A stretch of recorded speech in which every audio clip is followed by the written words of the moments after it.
ఇది పంచాయుధ స్తోత్రము. సమస్యలన్నీ పరిష్కరించబడును.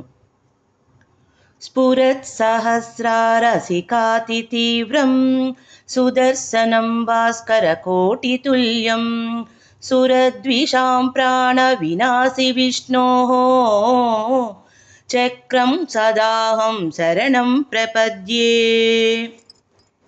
విష్ణోర్ముఖాత్తానిలపూరితస్య యస్య ధ్వనిర్దానవ దర్పహంత తం పాంచజన్యం శశికోటిశుభ్రం శంఖం సదాహం శరణం ప్రపద్యే.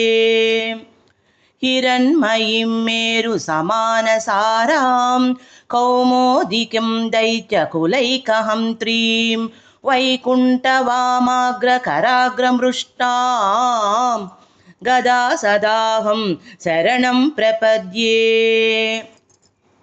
యజ్ఞానినాదశ్రవణాత్సురాణాం చేతాంసి నిర్ముక్తభయాని సద్యః భవంతి దైత్యా శనిబాణవర్షైః శార్గం సదాహం శరణం ప్రపద్యే. రక్షోసురాణాం కఠినోగ్రకంఠాచ్చ చేదక్షరశోణితదిగ్ధసారం తం నందకం నామ హరే ప్రదీప్తం ఖడ్గం సదాహం శరణం ప్రపద్యే. ఇది చదువుకుంటే సమస్యలన్నీ తీరిపోతాయి. 11 రోజులు కానీ 21 రోజు కానీ చదువుకోవాలి.